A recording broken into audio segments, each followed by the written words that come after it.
Okay, just wanted to show some people what I've been working on for the last, I don't know, several months. This is the Raspberry Pi car stereo. It's completely enclosed in a normal double-din size stereo. Everything you want in there is there. The amplifier, there's GPS, touchscreen, you can play video, MP3, Bluetooth connections, let's see. And it also does digital radio. It doesn't do AM radio, but it does FM digital. That's pretty good. And now it's playing some music. That's Prodigy. You go through playlists and add entire things to your list if you want.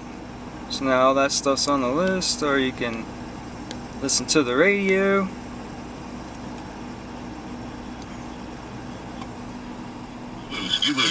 Alright, now my radio is a little bit screwy because the antenna is not properly placed, so it's not exactly working like it should, but it does work.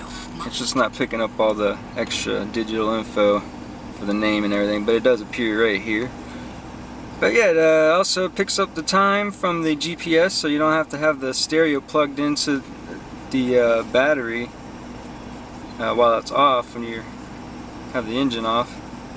Like most stereos, there's no need to also there's no need to shut down properly because it's all read-only file system, so there's no files to screw up if you shut it down improperly, which I'm going to do every time. I don't care because I won't screw anything up.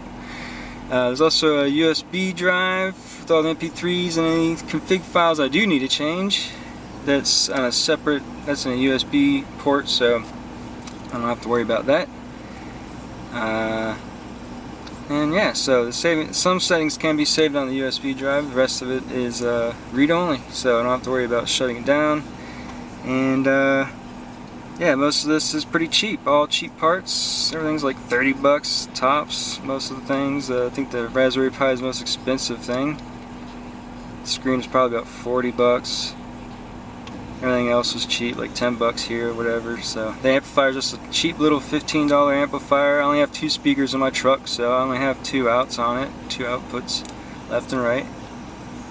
And that was pretty cheap, 15 bucks I think. So and you put it all together, it's not too bad. I think it was under $200 maybe. And it's a little crummy compared to the ones you buy in the store, but you can modify it to whatever you want. You can change it, do whatever you want. Source code for all my my app here is on the internet. All the instructions are on the internet on my website, swampsoft.org.